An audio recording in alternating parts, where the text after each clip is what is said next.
आदरणीय दर्शक महानुभाव, विकासका लागि सूचना तथा सञ्चार अभियान इमोड नेपालद्वारा सञ्चालित लुम्बिनी सामुदायिक टेलिभिजनको यो प्रस्तुति कार्यक्रम मफसल चौतारीमा यहाँहरूलाई हार्दिक स्वागत अनि अभिवादन। कार्यक्रम मफसल चौतारी यहाँहरूले हेरिरहनु भएको नेपालकै पहिलो सामुदायिक टेलिभिजनबाट हरेक हप्ता प्रसारण हुँदै आएको छ। कार्यक्रम मफसल चौतारीमा हामीले देशको समसामयिक राजनीतिक, आर्थिक, सामाजिक, शैक्षिक मुद्दाहरूलाई बहस चलाउने कार्यक्रमको रूपमा यहाँहरूका माझमा प्रस्तुत गर्दै आएका छौँ।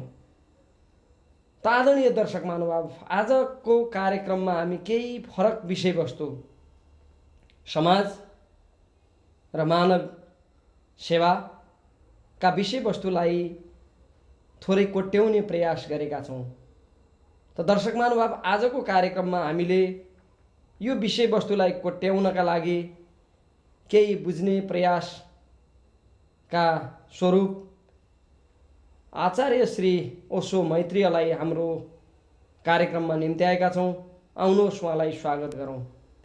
आचार्य श्री ओशो मैत्रीजी, यहाँलाई कार्यक्रममा हार्दिक स्वागत छ। धेरै धेरै धन्यवाद दिनेशजी, थ्याङ्क यू। यहाँले नेपालमा प्रवचन दिइराख्नु भएको छ र ओशोका विचारहरूलाई समाजमा प्रवेश गराउने क्रममा हुनुहुन्छ। यो कस्तो विचार हो? ओशो एकजना सद्गुरु हुनुभयो।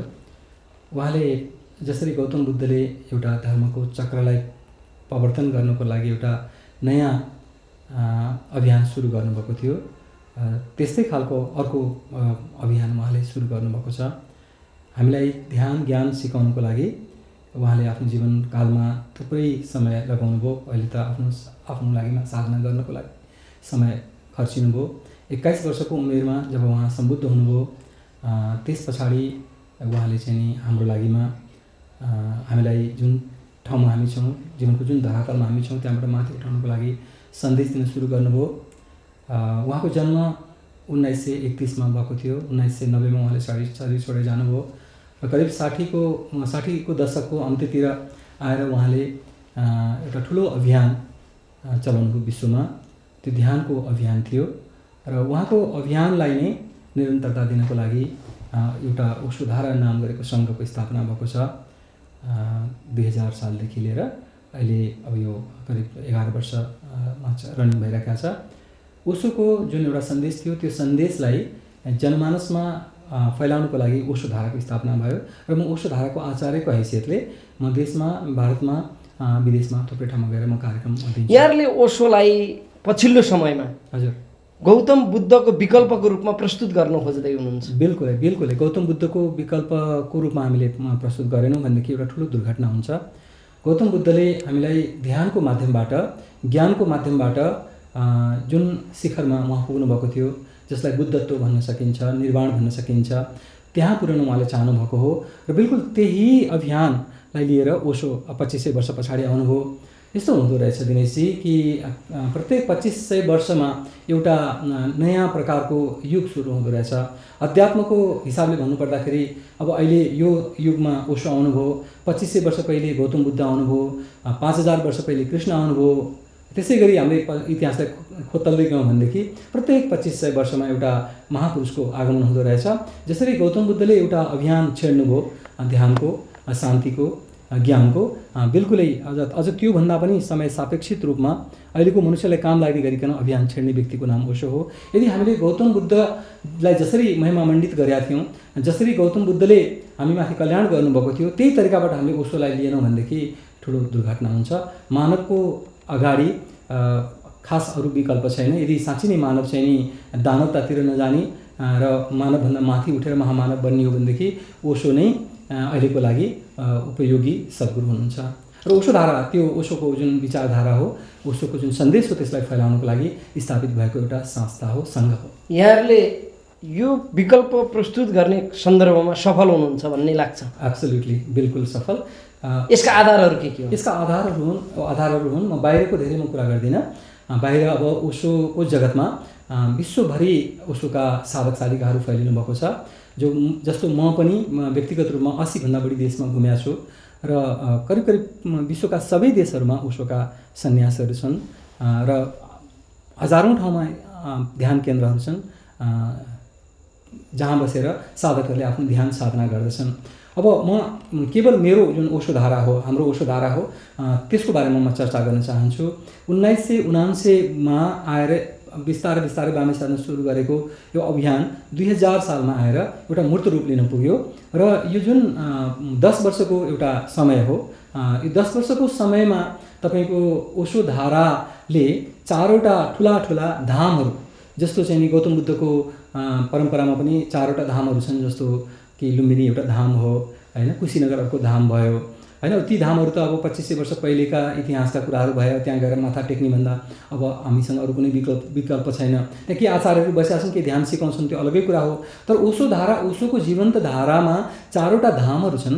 एउटा धाम नेपालमा छ, तीनवटा धाम इन्डियामा छन्, जहाँ जीवन्तता स्वरूप गुरुहरूले कार्यक्रमहरू दिनुहुन्छ र त्यहाँ चाहिँ हजारौँ व्यक्तिहरू आएर आफ्नो आत्मरूपान्तरण गरिराख्नु भएको छ। यो एउटा अद्भुत परिणाम हो। 10 वर्षको एउटा छोटो अवधिमा 4-4वटा धामको स्थापना हुनु भनेको आफैमा एउटा ठुलो एउटा उपलब्धि हो। र अब अहिले आएर हाम्रा सद्गुरु त्रिवीर, यहाँले आस्था टेलिभिजन हेर्नुभयो भनेदेखि थाहा पाउनुहुन्छ, ठिक साँझ 7 बजे उहाँहरूको आस्थामा प्रवचन आउँछ, कार्यक्रम आउँछ र आज करिब 4 वर्षदेखि उहाँहरूले चाहिँ सहयोगको नाममा कार्यक्रम दिइराख्नु भएको छ। र यो कार्यक्रमले करिब 2000 श्रृङ्खलामा पुग्नेवाला छ निकट भविष्यमा नै। निरन्तर रूपमा यो चलिराखेको छ र विश्वभरि आस्था च्यानल हेर्ने जो दर्शकहरू हुनुहुन्छ उहाँहरूले उहाँहरूको सन्देशको रसास्वाद गरिराख्नु भएको छ। यो अर्को उपलब्धि हो। र ओशोधारामा 21 तलका विभिन्न कार्यक्रमहरू छन् र पहिलो तलको कार्यक्रममा नै परमात्मासँग व्यक्तिलाई, साधकलाई परिचय गराइदिन्छ। यस्तो खालको मैले कहीँ पनि देखाएको छैन। अन्य परम्परामा 1 वर्षसम्म विभिन्न प्रकारको अस्टेरिटी मेजर गरिसकेपछि, शाकाहारी बनिसकेपछि, ध्यानमा एउटा स्थिति प्राप्त गरिसकेपछि, थुप्रै क्वालिफिकेसन आर्जन गरिसकेपछि त्यो जुन दीक्षा दिइन्छ, ओमकारको दीक्षा, नाथको दीक्षा, नामको दीक्षा, त्यो दीक्षा ओशोधारामा आएर हामीले 6 दिनको कार्यक्रममा 6औँ दिनमा आएर हामी दिन्छौँ र त्यसको तयारी। यो मैले कृपया यहाँलाई रोक्न खोजेँ। यो दीक्षा दिने, हजुर, एउटाबाट अर्कोमा रूपान्तरण हुने, एउटाबाट अर्कोमा सिक्ने, हजुर, ओमकार दिने, नाम दिने, के दिने, यो कता कता ढोङ्गी परम्परा एउटाले अर्को गर्यो र त्यही देखासिखी गर्ने यो परम्परा अब थाम्न सक्छ? अबको यो पिँढीले, यो युवा जगतले यसलाई चाहिँ अनुसरण गर्ला दीर्घकालसम्म? दीक्षाको मतलब हो कुनै कुरामा दीक्षित गरिदिनु हैन। जस्तो जब हामी केटाकेटी थियौँ त्यति बेला क ख पढ्नको लागि हाम्रा बाआमाले अथवा हाम्रा शिक्षकहरूले हामीलाई क खमा दीक्षित गरिदिनु भयो हैन। जब हामी खेलाधुला गर्न चाहन्छौँ, बाहिर क्रिकेट अथवा बल खेल्न चाहन्छौँ, हाम्रो जसले सिकाइदिन्छ त्यसमा दीक्षित गरिदिन्छ। र गुरुको दीक्षा भनेको बेग्लै प्रकारको दीक्षा हुन्छ दिनेसी। त्यो दीक्षा के हो भन्नुहुन्छ भन्दाखेरि हामीभित्र भएको जुन परम तत्त्व हो, परमात्मा तत्त्व हो, हाम्रा वेदले, हाम्रा पुराणले हैन, पुराण बाइबलसम्मले पनि इसारा गरेको जुन एउटा नामको सम्पदा हो, भित्र हामी सबैभित्र हरि छ, परमात्मा छ, गड छ, ईश्वर छ, अल्लाह छ। त्यसलाई हामी देख्दैनौँ, त्यसलाई हामी अनुभव गर्न सक्छौँ। त्यो अनुभव गर्नको लागि दीक्षित गर्ने भनेको यो ओशोधाराको दीक्षा हो, जुन 6औँ दिनमा आएर सम्पादन हुन्छ। र त्यो जुन बीज रूपी परमात्मा हो त्यसमा तपाईँको सम्बन्ध जोडिदिनु, त्योसँग परिचय गराइदिनु र त्योसँग प्रेम गरेर जीवन पथमा, साधना पथमा अगाडि बढ्न सिकाउने प्रक्रिया हो। यो कुनै ढोङ होइन, ढोङ पनि चलिराखेको होला, तर यो जुन जीवन्त परम्परा छ, ओशोको परम्परा, ओशोधाराको परम्परा, यहाँ विशुद्ध अध्यात्मको एउटा अभियान चलिराखेको छ। हाम्रा जुन कार्यक्रम सहभागीहरू छन्, ग्रेजुएटहरू छन्, उनीहरूलाई पनि तपाईँ टेस्टिफाई गर्न सक्नुहुन्छ। उनीहरू कति मस्त छन्। मलाई भर्खरै आज बिहान मात्रै एउटा कार्यक्रम सौराहामा सिद्धिया छ। जब पहिलो तलको कार्यक्रममा साथीहरू आउनुहुन्छ, 6 दिनको लागि आउनुहुन्छ, पहिलो दिनमा उहाँहरूको अनुहार हेर्दाखेरि बडो डरलाग्दो खालको हुन्छ। एक प्रकारको मारिहाल्ला कि पिटिहाल्ला कि के बोलिहाल्ला कि अँध्यारो अनुहार हुन्छ, उसको टोटल औरा नै फरक हुन्छ हैन। दोस्रो दिनमा, तेस्रो दिनमा जब उनीहरू त्यहाँ निखारिँदै जान्छन्, सिक्दै जान्छन्, ध्यान गर्दै जान्छन्, 6 दिनमा जब हामी उनीहरूलाई बिदा गर्छौँ, बिदा गर्दाखेरिको उनीहरूको चाल ढाल, उनीहरूको बोलाइ, उनीहरूको समझ, उनीहरूको सम्पूर्ण रूपान्तरण भएको हुन्छ र एउटा बडो गतिलो रूपान्तरण प्रक्रियाबाट हामी उनीहरूलाई गुजार्छौँ। र 6औँ दिनमा आएर नामको खजाना, यानि कि अब ध्यान केमा ध्यान गर्ने त? ध्यान भन्ने कुरा हामीले सुनिराखेका छौँ होइन। ध्यानका धेरै अर्थहरू छन्। हाम्रो आमाले बाबुले चाहिँ स्कुल जाँदाखेरि पनि ध्यानपूर्वक जाला है नानी भनेका थिए। त्यो त असली ध्यान त त्यो होइन। ध्यान त आँखा बन्द गरेर परमात्मा प्राप्तिको लागि गरिने ध्यान हो, हामी जसको चर्चा यहाँ गरिरहेका छौँ। त्यो ध्यान कसमा लगाउने त भन्दाखेरि त्यो ध्यान लगाउने एउटा हामीभित्र परम तत्त्व छ, अविनाशी तत्त्व छ, परमात्मा तत्त्व छ। त्यो तत्त्वसँग परिचय गराउने जुन एउटा घटना हो त्यो घटनालाई दीक्षा भनेको हो, कुनै ढङ्ग होइन। ओशोको विचार धर्म हो या राजनीति हो या अध्यात्म हो या विकास हो या यो समाज परिवर्तनको दर्शन हो, के हो, कसरी बुझ्ने? मुख्यतया ओशोको देशनालाई हामीले आध्यात्मिक भन्नुपर्छ। तर ओशो यस्तो महामानव हुनुहुन्छ, उहाँ प्रत्येक कुरामा एक्सपर्ट हुनुहुन्छ। उहाँले अर्थव्यवस्थाको बारेमा पनि बोल्नुभएको छ, राजनीतिको बारेमा पनि, केवल डेमोक्रेसीको बारेमा नभइकन मेरिटोक्रेसीको बारेमा बोल्नुभएको छ। उहाँ भन्नुहुन्छ यो डेमोक्रेसीको जुन भिडतन्त्र हो यसबाट मात्रै हाम्रो प्रगति हुँदैन, हामीले यसलाई मेरिटोक्रेसीमा बदल्नुपर्छ। जस्तो कुनै कुशल डक्टर छ भनेदेखि उसले स्वास्थ्य मन्त्रालय सम्हाल्नुपर्छ, कुनै कुशल अर्थशास्त्री छ भनेदेखि उसले अर्थ मन्त्रालय सम्हाल्नुपर्छ। अब कुनै अध्यात्मको एउटा शिखरमा पुगेको जनक जस्तो व्यक्ति छ भनेदेखि उसले अध्यात्म अथवा शिक्षा मन्त्रालय उसले चाहिँ सम्हाल्नुपर्छ। मेरिटको आधारमा हामीले शासन चलाउनुपर्छ। जस्तो म हालसालै 2 महिना पहिले जापानमा गएको थिएँ, मलाई देखेर आश्चर्य लाग्यो। त्यो जापानमा के हुँदो रहेछ भन्नुहुन्छ भन्दाखेरि तपाईँको एउटा कुनै पनि व्यक्ति अफिसको इन्चार्ज हुन्छ भनेदेखि त्यो अफिसका गतिविधिहरूमा प्रत्येक कुरामा ऊ त्यसमा दीक्षित हुनुपर्छ, त्यो जाने हुनुपर्छ। उसले कुचो लगाउनेदेखि लिएर या कफी बनाउने मेसिन राखेको छ, कफी बनाउने मेसिन कसरी चल्छ, बाथरुममा कहाँ स्विचहरू छन्, कहाँ चाहिँ त्यो प्लम्बिङका लाइनहरू छन्, देखि लिएर कुन स्टाफको नाम के हो, उसका घरमा कतिजना सदस्यहरू छन्, देखि लिएर यो संस्था कहिलेदेखि आइरहेको छ, यसको मार्केट कहाँसम्म छ, सम्पूर्ण कुरामा पुरा एकदमै एक्सपर्ट भइसकेपछि उसलाई लगेर ल तिमी यो कुर्सीमा बस, now you are the incharge भन्ने एउटा सुन्दर परम्परा रहेछ। एक ठाउँमा कार्यक्रम लिइराखेका थिएँ दिनेशजी, हाम्रो चाहिँ त्यो ओडा कार्यालय रहेछ, त्यहाँको वडा कार्यालयको ठुलो एउटा सभा हलमा हामीले कार्यक्रम लिइरहेका थियौँ र त्यहाँ मलाई देखेर आश्चर्य लाग्यो। त्यहाँका जुन वडा अध्यक्षहरू हुन् अनि वडा सदस्यहरू हुन्, उनीहरू पनि आएर हाम्रो कार्यक्रमको स्वाद लिइरहेका थिए र अन्त्यमा हामीले अब खाना खाने नेपालीहरू नहौँ, त्यहाँ अब हुन त एकदमै पिएचडी गरेका 7-8 जना मित्रहरू हुनुहुन्थ्यो, पिएचडी गर्दै गर्नुभएका चाहिँ 20-25 जना हुनुहुन्थ्यो, थुप्रै विद्यार्थीहरू हुनुहुन्थ्यो, ठुला पदमा बसेका व्यक्तिहरू पनि त्यहाँ थिए। र उनीहरूले चाहिँ नि यताउता कसैले चाहिँ टेबललाई यता सारेको छ, कसैले फोहोर फालेको छ, अनि जुन हालतमा उनीहरूले हामीलाई त्यो हल सुम्पिया थिए त्योभन्दा भिन्न, एकै मिनट है, त्योभन्दा भिन्न हालतमा हामीले छोडेका थियौँ। मलाई देखेर आश्चर्य लाग्यो कि त्यहाँको वडा अध्यक्षले, वडा सदस्यले मैले हेर्दै त्यो सम्पूर्ण हललाई सफा गरेर, कुचो लगाएर, हुबर चलाएर, बाथरुम सफा गरेर उनीहरू हामीलाई प्रणाम गरेर उनीहरू गए। हेर्नुहोस् त कति सुन्दर व्यवस्था। आज हामी त्यत्तिकै यसरी गहिराइमा भासिया छैनौँ। हामीले केवल एउटा भनौँ न देखासेखी पनि हामीले गर्न जानेका छैनौँ। अब एउटा बिल्कुलै नजानेको व्यक्तिलाई लगेर हामी पदमा राखिदिन्छौँ, उसले आफ्नो घर पनि बनाउँदैन, बाँदरले आफ्नो घर पनि बनाउँदैन, अर्को घर पनि रहन दिँदैन भने जस्तै त्यही हालत भइरहेको छ। यहाँको पालो आउँछ दिनेशजी, थ्याङ्क यू। आइम सरी बिचमा मैले टोकेँ। अध्यात्म र धर्ममा के समानता छ? समानता बिल्कुलै छ। जसलाई हामी धर्म भन्छौँ त्यो हाम्रो जीवन जिउने शैली हो। हिन्दू भनेर हामीलाई भन्छौँ, त्यो हाम्रो एक प्रकारको यो संस्कार हो र हामी त्यसलाई चाहिँ नि सामाजिक आचरण, व्यवहार, खानपिन, उठ्ने बस्ने होइन, चाडपर्व आदि इत्यादि मनाउनको लागि हामी जुन एउटा तरिकाबाट हामी दीक्षित भएका छौँ, जुन एउटा तरिकाबाट हामी अगाडि बढ्छौँ, त्यसलाई हामीले धर्म भन्नुपर्छ। त्यो धर्म बिल्कुल आफ्नो ठाउँमा ठिक छ, तर अध्यात्म त्यो होइन। अध्यात्म भनेको नितान्त आत्मविकासको विज्ञान हो। अध्यात्ममा अब व्यक्तिले स्वयंभित्र खोज्छ। त अध्यात्म भनेको हाम्रो शरीरदेखि आत्माको तलको यात्रा हो। तत्त्वविदहरू भन्दछन्, योगीहरू भन्दछन् कि हाम्रा शरीरका विभिन्न लेयरहरू छन् र त्यो लेयर अनुसार हामीसँग 7वटा चक्राहरू छन्। सबभन्दा पहिलो चक्राको नाम हो मूलाधार चक्र र त्यो चक्रासँग जोडिएको हाम्रो शरीर छ र अन्तिम चक्र हो सहस्त्रार, जुन हाम्रो यहाँ ब्रह्मरन्ध्र माथि शिरमा छ चक्र होइन। शरीरदेखि लिएर आत्माको तलमा बिचमा थुप्रै पडावहरू छन्। हृदय चक्र छ जसलाई हामी चौथो चक्र भन्छौँ, विशुद्ध चक्र छ 5औं चक्र, यहाँ आएर अध्यात्मको केन्द्र छ आज्ञा चक्र। यी जुन मानव जीवनका भित्र छिपेका जुन रहस्यहरू छन्, ती रहस्यहरूलाई प्राप्त गर्ने र एउटा परम अवस्थासम्म पुग्ने, एउटा चाहिँ नि अद्वैतसम्म पुग्ने, निर्वाणसम्म पुग्ने एउटा मार्गको नाम हो अध्यात्म। त त्यो अध्यात्म तब मात्रै सम्भव हुन्छ जब हामी साँच्चीकै त्यो दिशामा अगाडि बढेको कुनै एक्सपर्ट गुरु हाम्रो साथमा हुन्छ, जसले बुझेको हुन्छ, जसले जानेको हुन्छ, उसले नै हामीलाई सिकाउन सक्छ। त अब जस्तो पुरानो परम्परा जुन छ हाम्रो, अब नाम हामीले किन लिइरहनु, थुप्रै हामीसँग धर्महरू छन्, धर्मावलम्बीहरू हामी छौँ।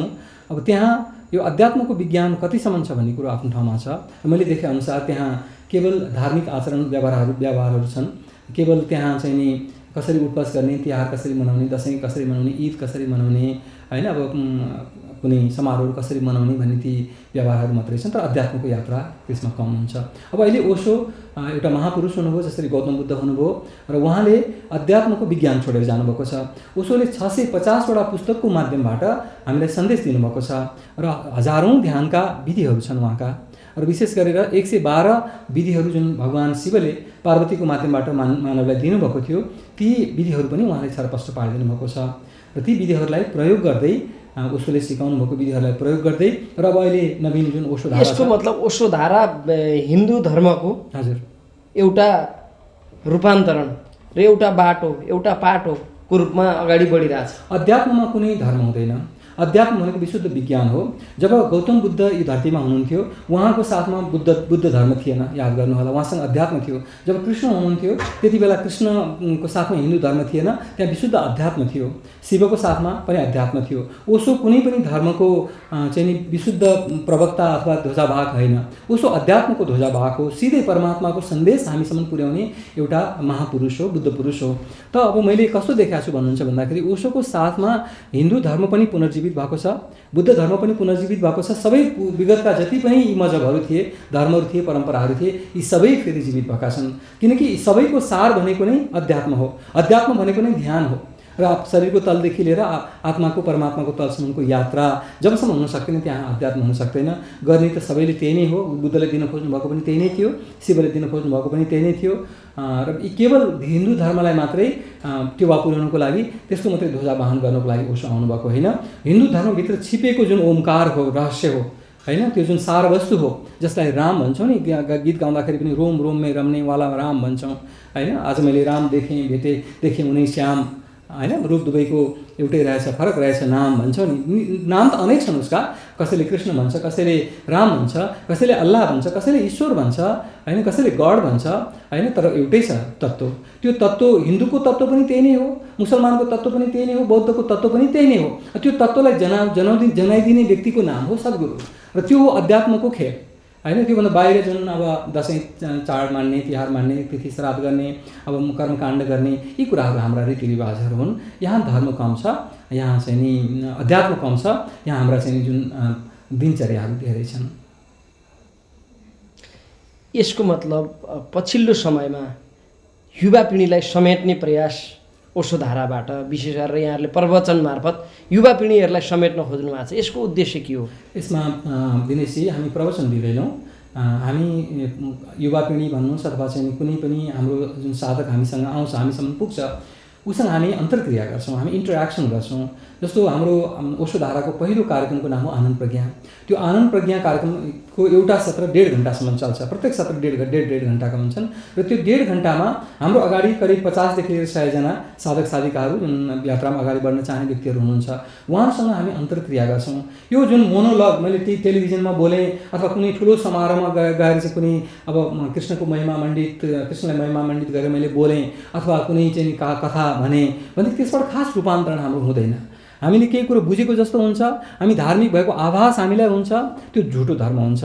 केवल हामी के गर्छौँ भन्दाखेरि हाम्रो अगाडि आएको व्यक्तिको जीवनको किताब पढ्नको लागि हामी उसको मार्ग प्रशस्त गरिदिन्छौँ। उहाँको नाम सोध्छौँ, उहाँको गाउँ सोध्छौँ, उहाँको काम सोध्छौँ, र त्यसपछि खोतल्दै तपाईँको जीवनमा के छ त? सुख छ, शान्ति छ, आनन्द छ, प्रेम छ, तपाईँले जुन जीवन जिउन चाहनुभएको थियो त्यो खालको जीवन तपाईँले जिइराख्नु भएको छ त? खोतल्दै एउटा ठुलो अपरेसन हामी गर्छौँ व्यक्तिमाथि, र उसले पनि आफ्नो सेयर गर्दै जान्छ। जब डाक्टरको अगाडि हामी जान्छौँ, ज्वरो आएको छ भनेदेखि कहिलेदेखि आएको छ, कसरी आएको छ हामी बताउनुपर्छ। उसले पनि त्यसै गरी हामीलाई प्रत्येक कुरा बताउँदै गइसकेपछि हामी चाहिँ नि उसको लागि जुन उपयोगी सन्देश हो, जुन एउटा विधि हो, हामी उसलाई बुझाइदिन्छौँ। र निश्चित रूपमा विशेष गरेर युवा पिँढीलाई ओशोको बडो ठुलो सपना छ दिनेशजी, कि म त हेर्नुहोस् 34 वर्षको थिएँ जब म ओशोमा लागेँ, ध्यान मैले गर्न सुरु गरेँ, होइन। मलाई लाग्छ कि आजका युवा पिँढीहरू 12-13 वर्षको उमेरमा उनीहरूले यदि ध्यान गर्न सुरु गरे भनेदेखि उनीहरूको जीवन स्वर्णिम हुन्छ।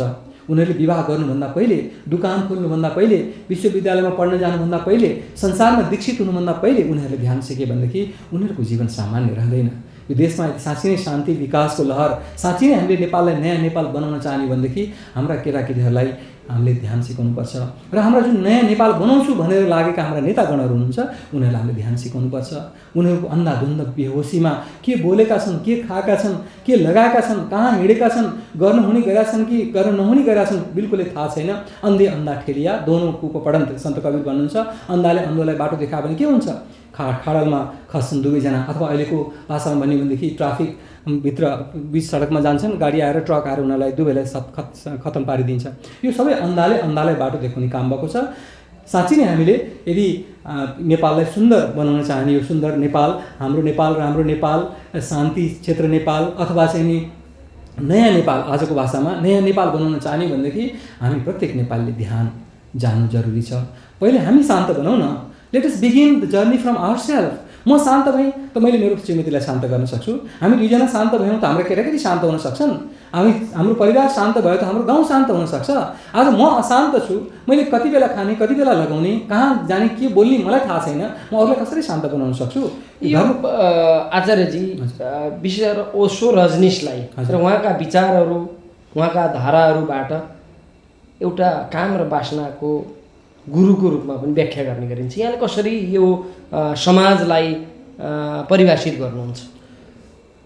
मैले भर्खरै भने दिनेशजी, ओशोका 650वटा पुस्तकहरू छन्।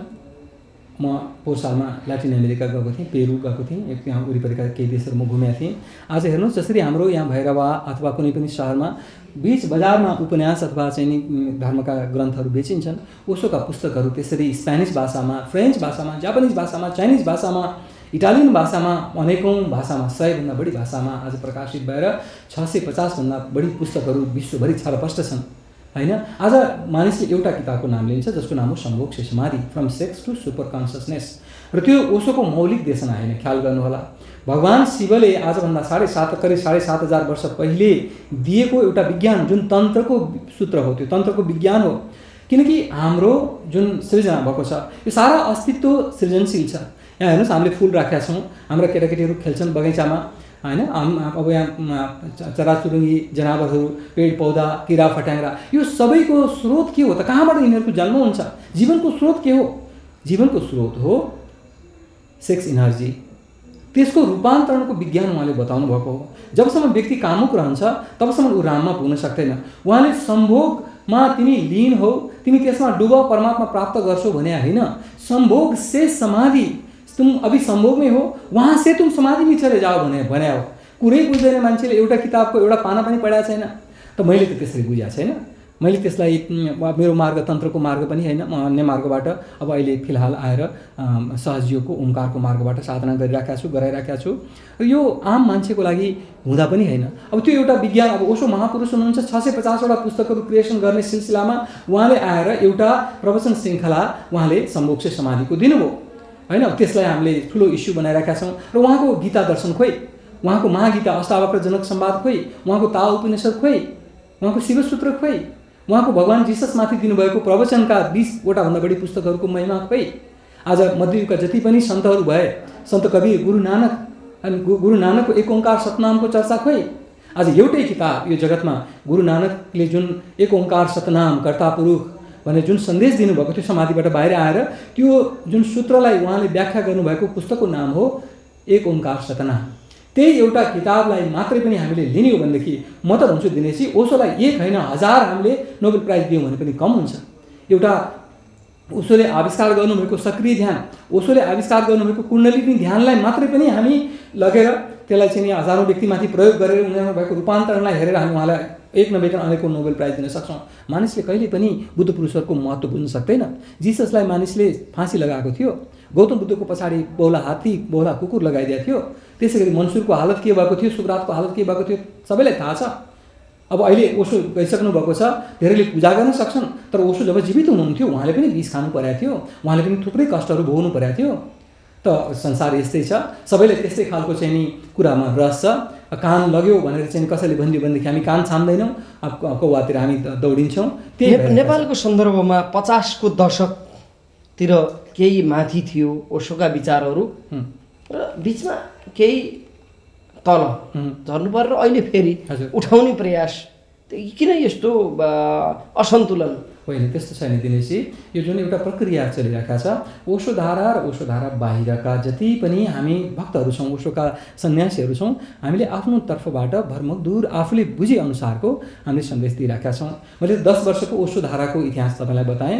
आज 10 वर्षको एउटा सानो उमेरमा 4वटा धामको स्थापना गर्न, 21वटा कार्यक्रमहरूको सृजना गर्न र सयौँ व्यक्तिलाई बुद्धत्वको शिखरमा पुर्याउन, हजारौँ लाखौँ व्यक्तिलाई साधना गराउन ओशोधारा सम्भव भएको छ भनेदेखि ओशोधाराभन्दा बाहिरका मित्रहरूले पनि उहाँले जस्तो बुझ्नुभएको छ, जस्तो जान्नुभएको छ, त्यो अनुसार भरमग्दुर उहाँले प्रयास गर्नुभएको छ। यसमा कुनै कमी आएको जस्तो मलाई लाग्दैन, किनकि ओशो यस्तो सन्देश हो, ओशो यस्तो जीवन जिउने विज्ञान हो जुन कहीँ कसैले रोक्न सक्दैन। अब म माथि एउटा सानो दीपक जल्न सुरु गर्यो, मैले केही कुरो बुझ्न सुरु गरेँ, मैले अब अरूलाई बुझाउन सुरु गरेँ, मैले हजारौँ व्यक्तिलाई बुझाइरहेको छु, उसले बुझाउन सुरु गर्छ। यो जुन एउटा प्रेमको आगो होइन, यो आगो लागेको छ, यो आगो अब कसैले बुझाएर बुझ्दैन। तपाईँलाई अलिकति सूचना कम भएको होला। निश्चित रूपमा नेपालमा, सारा विश्वमा ओशोको जुन सन्देश छ आफ्नै ढङ्गबाट बढिरहेका छ। ओशोका अनुयायीहरू एकहोरो ढङ्गले लाग्ने, अरूले यसलाई अनुसरण गरोस् र मैले भनेको कुरा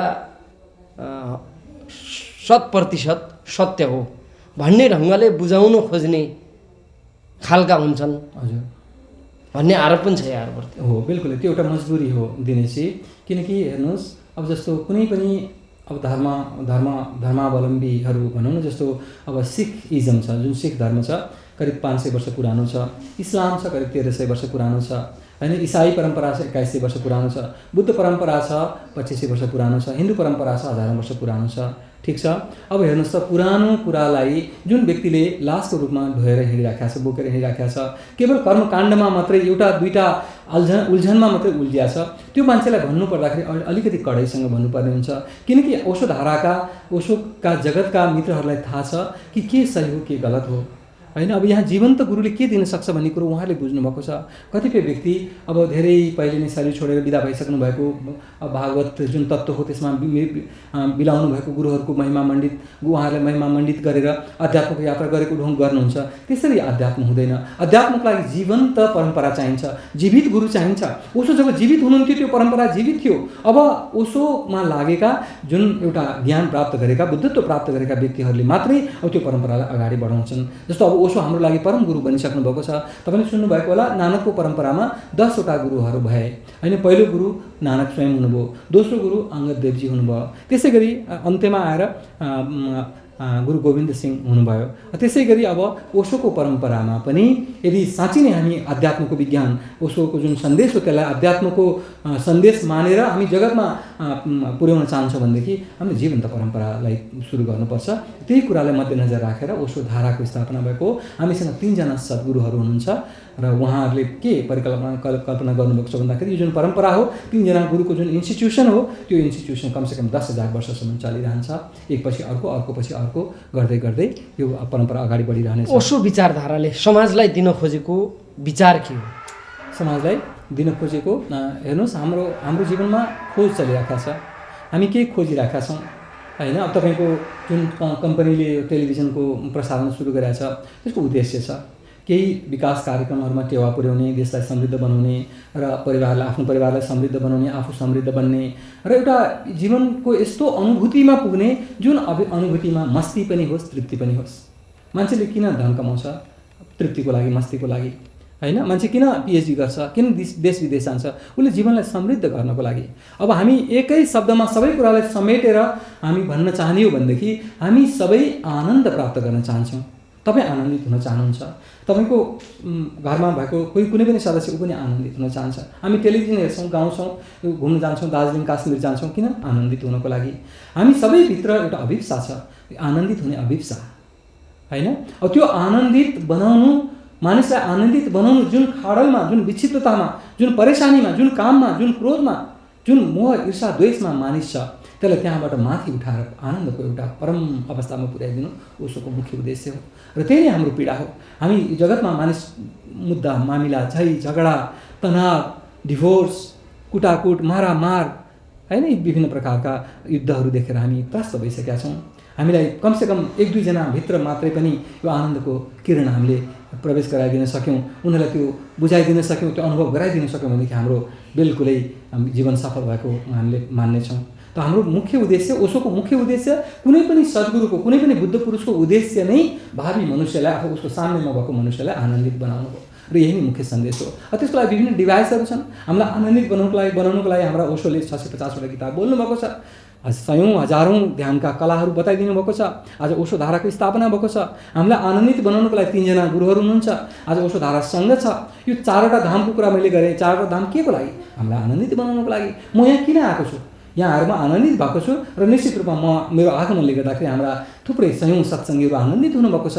एउटा सत्सङ्ग चलाएको छ, एउटा लहर आएको छ, प्रेमको लहर। अब यहाँ म साँच्चै नै भन्नुपर्दाखेरि यो भैरवा भन्ने ठाउँ न मेरो जन्मस्थल हो, न मेरो कर्मस्थल हो, न मेरो यहाँ मामा हुनुहुन्छ, न यहाँ मेरो काका हुनुहुन्छ, कोही पनि छैन। तर यहाँ मेरा धेरै मित्रहरू छन्। उनीहरूले मलाई यति प्रेम गर्छन् र म उनीहरूलाई मेरो आफ्नो प्राण सरह सम्झिन्छु। त भन्दाखेरि हेर्नुहोस्, यो नाता कस्तो नाता? यो रगतको नाता होइन, यो हाडछालाको नाता होइन, यो प्रेमको नाता हो।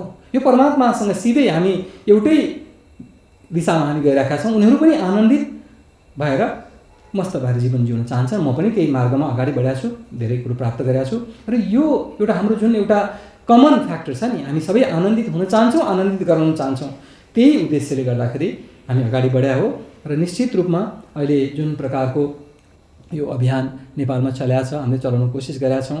ओशोले अथवा कुनै पनि बुद्ध पुरुषले चलाउन चाहनुभएको यो बडो गरिमामय एउटा चाहिँ अभियान छ। यसमा तपाईँ हामी हाम्रा परिवारवाला सारा देशवासीहरू, हाम्रा नेताहरू, हाम्रा व्यापारीहरू, हाम्रा टिचरहरू, हाम्रा विद्यार्थीहरू सबैले चाहिँ एकदमै भनिन्छ नि, भारतमा एउटा शब्द छ टुट पढ्ना, बिल्कुल एकदमै हाम फालेर ध्यानमा लागेर आफ्नो आत्मरूपान्तरण गरेर जीवनलाई माथि उठाउनु बिल्कुलै जरुरत छ। र त्यही एउटा उद्देश्य हो। अब हामी कार्यक्रमलाई करिब करिब छोट्याउने क्रममा छौँ। बिल्कुल छोट्याउनु। हामीलाई समय दिनुभयो, यहाँलाई मुरी धन्यवाद। दिनेशजी, यो जमिन जहाँ अहिले हामी तपाईँ र म बसेका छौँ, यो पवित्र जमिन हो। यहीँ हाम्रो दाहिनेपट्टि भगवान् गौतम बुद्धको मावली छ। यहीँ मेरो ठिक अगाडिपट्टि लुम्बिनी छ, जहाँ गौतम बुद्धको जन्म भएको हो। यहाँ 2500 वर्ष पहिले गौतम बुद्ध जन्मिनु भएको थियो, टुकुटुकु हिँड्नु भएको थियो। यो माटो पवित्र छ। त्यसै गरी यो माटो मात्रै किन, हाम्रो नेपाल सुन्दर ठाउँ छ। हेर्नुहोस्, यहाँको प्रकृति, यहाँको हिमाल, यहाँका नदीनाला, यहाँका चराचुरुङ्गी, यहाँका मानिसहरू, मैले भने नि म 80भन्दा बढी देशहरूमा घुमेको छु। यति पवित्र आत्मा भएका, यति सुन्दर, यति सरल मानिसहरू मैले कहीँ पनि भेटेका छैन। र हाम्रा गुरुहरू स्वयं भन्नुहुन्छ कि नेपालीहरू अध्यात्मको निकट छन्, परमात्माको निकट छन्। र हाम्रा गुरुहरू भन्नुहुन्छ नेपालमा ओशोको सपना अनुसार 10,000 बुद्ध बनाउनुपर्छ ओशोले भन्नुहुन्थ्यो। र निश्चित रूपमा हामीले धेरै यसमा प्रगति गरेका छौँ।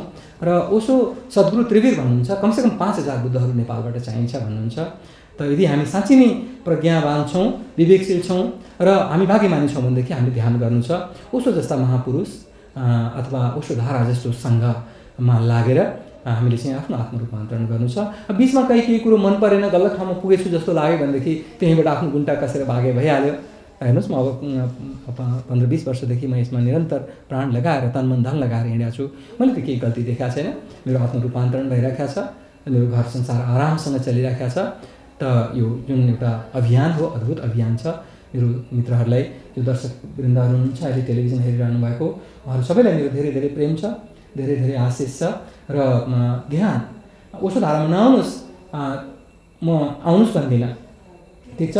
तर कहीँ पनि जुन एउटा जीवित गुरु छ, जुन एडेप्ट मास्टर छ, कुशल गुरु छ, उसको सानिध्यमा बसेर ध्यान सिक्नुहोस्, आत्मरूपान्तरण गर्नुहोस्। जुन आँखा खोलेर हेर्दाखेरि शरीर देखिन्छ, त्यो मात्रै हामी होइन, त्योभन्दा भित्र सूक्ष्म हाम्रो मन छ, विचारहरू छन्, हामीभित्र भावहरू छन्। भावभन्दा पनि भित्र निराकार छ, निराकारको साथमा ओङ्कार छ, परमात्माको प्रकाश छ। यसलाई प्राप्त गर्नु नै जीवनको मुख्य उद्देश्य हो। यदि यसलाई प्राप्त गरेनौँ भनेदेखि ठुलो दुर्घटना हुन्छ। चाहे हामी किन नेपालको राष्ट्रपति, प्रधानमन्त्री अथवा ठुलो धनाढ्य नै किन नबनौँ, गरिबै रहेछौँ भने पनि यदि परमात्मा प्राप्ति भयो भनेदेखि हामी समृद्ध हुन्छौँ। दिनेशजी, तपाईँलाई धेरै धेरै धन्यवाद। आजको यो साँझ अद्भुत रह्यो। यसरी परमात्माको गुण गाउने प्रक्रियामा तपाईँले मेरो पथ प्रदर्शन गरिदिनु भयो। तपाईँलाई पनि स्वागत छ। हाम्रो ओशोधाराको 4वटा धामहरूमध्येमा एउटा धाम जहाँबाट ओशोधाराको उद्गम भएको सौराहामा छ, चितवनमा छ। पाल्नुहोस्, 6 दिनको कार्यक्रम गरेर हेर्नुहोस् र के हुँदो रहेछ त। त्यहाँ चाहिँ एकदमै भोग विलासमा लिप्त भएका व्यक्तिहरू मात्रै बस्दा रहेछन् अथवा भजन गर्ने, ध्यान गर्ने समाधिस्थ व्यक्तिहरू रहेछन्। तपाईँ आफ्नै आँखाले हेर्नुहोस्। तपाईँलाई स्वागत छ। आदरणीय दर्शक महानुभाव, हामीले ओशो विचारधारा र नेपालको सन्दर्भमा यो विषयवस्तु अध्यात्मलाई बुझाउने प्रयासमा रहनुभएका आचार्य श्री ओशो मैत्रेयसँग कुराकानी गऱ्यौँ। त आदरणीय दर्शक महानुभावहरू, यहाँहरूले पनि यो टेलिभिजन हेरिसकेपछि केही बुझ्ने प्रयास गर्नुभयो होला। आजको कार्यक्रमको समय सकिएको छ। आगामी हप्ता मफसल चौतारी युनिट यहाँहरूका माझमा पुनः उपस्थित हुनेछ। तबसम्मका लागि बिदा दिनुहोस्। नमस्कार।